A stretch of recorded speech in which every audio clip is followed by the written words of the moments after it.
میں آپ سے عرض کروں، اگر نواز شریف صاحب اور شریف فیملی کی بات کرتے ہیں، جن میں شہباز شریف صاحب بھی ہیں اور جن میں ان کے تیسرے بھائی عباس شریف بھی ہیں، میں یہ سمجھتا ہوں کہ ان کی 80% جو انویسٹمنٹ ہے وہ ملک، یہ جو آپ سعودی عرب میں اور ایک بیٹا جو ہے وہ برطانیہ میں کنسٹرکشن کا یا ہاؤسنگ کا کاروبار کر رہے ہیں، حسن نواز۔ ہاں جی، یہ بھی سننے میں آیا کہ 35 ملین پاؤنڈ کی ابھی کوئی پراپرٹی وغیرہ بھی خریدی ہے انہوں نے یہاں پر۔ یہ تو سارا ریکارڈ پر ہے نا، جس ملک میں وہ بیٹھے ہیں۔ وینس ٹیلی ویژن کے جو ناظرین ہیں، ویورز، میں ان کے سامنے رکھوں گا، اس میں تو کوئی ٹیکس چوری کی کوئی اس طرح کی تو بات نہیں ہو سکتی نا جی۔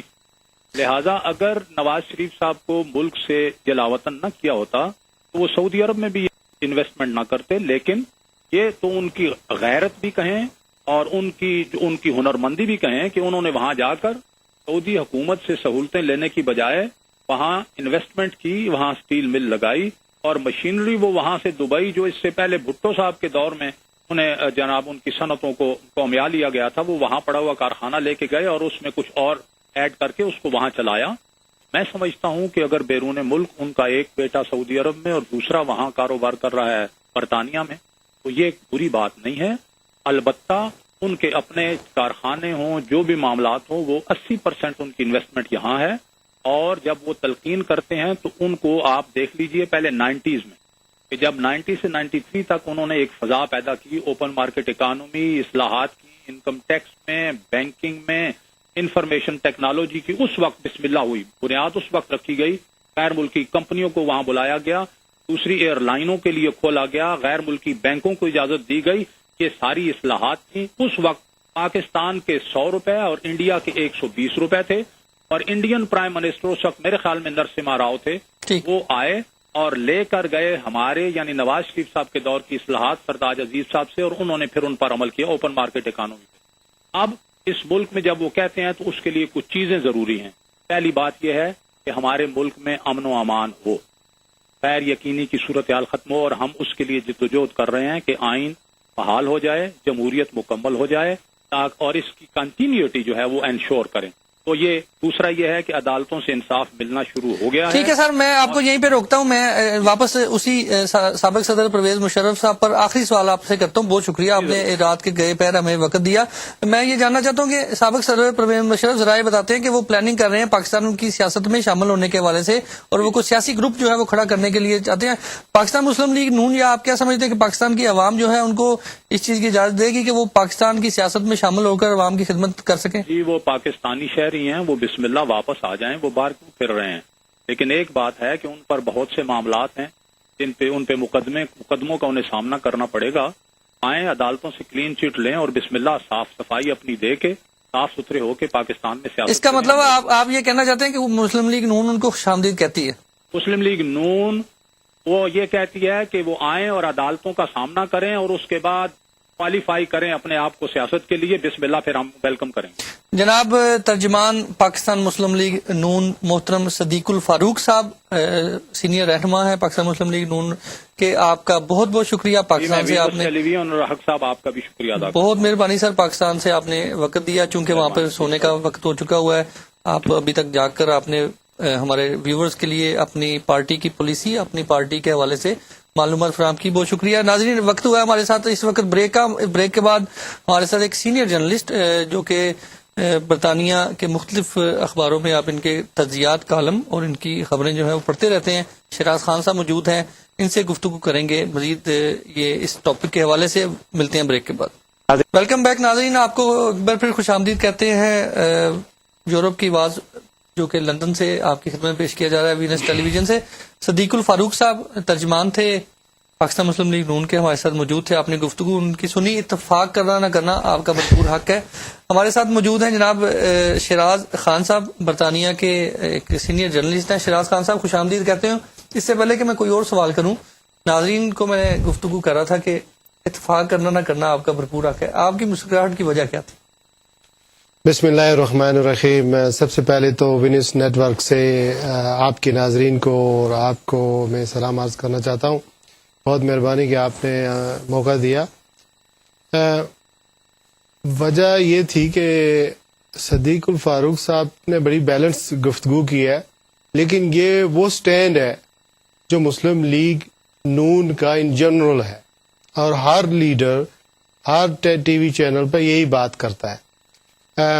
لیکن انہوں نے جو صدر پرویز مشرف کے بارے میں باتیں کہی ہیں، صدر مشرف اب دوبارہ زیر بحث آ گئے. میں نے تو بہت عرصہ پہلے ان کو سی آف کر دیا تھا، پتہ نہیں ان کا لیوریج پھر کیسے دوبارہ جو ہے وہ زیر بحث. مگر ابھی آپ کے علاقے، آپ کے لوٹن میں بھی اب یہ دیکھیں ایک پروگرام ہوا، اس کے بعد سلاؤ میں، ابھی ہاؤس آف کامن میں آئے دن صدر، ابھی اب 6 تاریخ کو ایک اور پروگرام وہ کر رہے ہیں. اب مشرف صاحب کمیونٹی میں دوبارہ ان ہونے کی ان کی پارٹی کوشش کر رہی ہے، ان کا گروپ کوشش کر رہا ہے، یا وہ خود کر رہے ہیں. کیا آپ سمجھتے ہیں کہ ہماری قوم جو ہے، ہماری عوام جو ہے، یا ہماری سیاسی پارٹیاں ان کو قبول کریں گی؟ میرے خیال میں عطا صاحب، اگر آپ دیکھیں تو ہر پاکستانی آدمی، ہر انسان پارٹی بنا بھی سکتا ہے. پارٹی اس کا حق ہے، پورا جمہوری حق ہے، اور اس کو چاہیے بھی کہ وہ سیاست کے اندر اپنے جو کارڈ ہیں وہ کھیلے اور کرے. لیکن پرویز مشرف صاحب جب تک اقتدار میں 12 اکتوبر 1999 کو جب اقتدار میں آئے تو وہ فوجی وردی کے ذریعے آئے تھے. ان کا جو 8.5 سال 9 سال کا جو دور تھا وہ وردی اور طاقت کی بنیاد پہ تھا، اور اس دوران انہوں نے وہی کام کیے ملک کے لیے جو ایک ڈکٹیٹر اپنے دور میں کرتا ہے. اور سب سے بڑی بات جو تھی وہ یہ تھی کہ انہوں نے غلطیاں نہیں کی بلکہ بلنڈرز کیے. جیسے جو چارج شیٹ مسلم لیگ نون دیتی ہے، ہمارا میڈیا بھی، حالانکہ مشرف کے دور میں میڈیا کو کافی آزادی ملی، یہ گریس پوائنٹ ہے، یہ میں نہیں کہتا ہوں. اور عورتوں کی خاص کر کے انہوں نے جو ہے نمائندگی پارلیمنٹ کے اندر بڑھائی ہے. اس کے علاوہ یہ جو لوکل سیاست کا جو لوکل انتظامی معاملات، جس طرح کونسلرز ہیں، وہ سسٹم انہوں نے انٹروڈیوس کیا. چند اچھی باتیں تھیں، لیکن بڑے بڑے بلنڈرز ہوئے ہیں، جیسے دہشت گردی کے حوالے سے ہوئے ہیں. اس کے علاوہ جو ہے عدلیہ کے ساتھ جو ان کا جو آئین انہوں نے سسپینڈ کیا ہے، ماورائے عدالت و ماورائے آئین جو اقدامات کیے ہیں، اس وجہ سے عوام کے اندر، اور خاص کر کے جو ڈیموکریسی سسٹم تھا، جو پارٹیوں کے اندر جو بائم اختلافات کی جو انہوں نے ابتدا کی تھی، جو شروعات کی تھی، اس کی وجہ سے میں سمجھتا ہوں کہ ہمارے ہاں عوام کے اندر وہ ذرائع ان کو ملنے میں بڑی مشکل اور دقت پیش آئے گی. ٹھیک ہے، مگر یہ تو آپ پاکستان کے حوالے سے، مگر آپ لوٹن اور برطانیہ کے اندر جو ان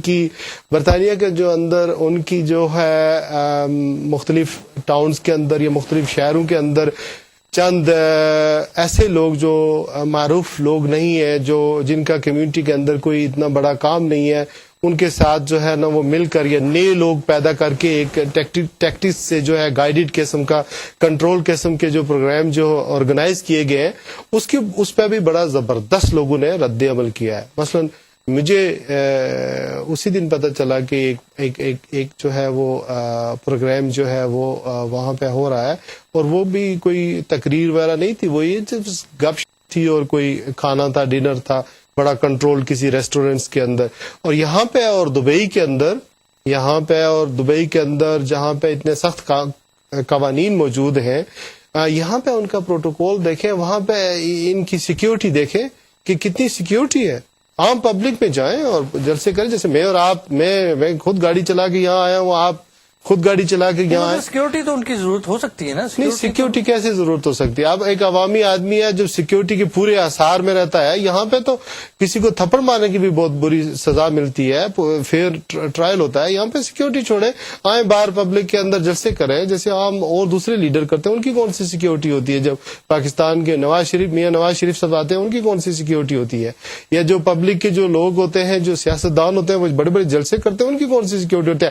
پہلے اس سیکیورٹی کے آثار سے تو نکلیں، پبلک کا موڈ تو دیکھیں. یہاں پہ دیکھیں کہ عام پبلک کیا ہوتی ہے. آپ یقین کریں، میرے پاس ٹیلی فون کے اندر لوگوں کا ریئیکشن جو ہے وہ موبائل کے اندر ریکارڈڈ ہے. جس دن انہوں نے یہ وارڈ فورڈ میں گئے ہیں، لوٹن میں گئے، پھر سلاؤ میں گئے اور پھر لندن کے اندر انہوں نے ایک لٹن میں کیا ریاکشن تھا؟ عوام کیا ناراض تھی؟ عوام سخت ناراض تھی. بہت سارے سیاسی، سماجی اور مذہبی لوگوں نے فون کر کے اپنے اور یہ اخبارات کے اندر بھی رپورٹ ہوا ہے.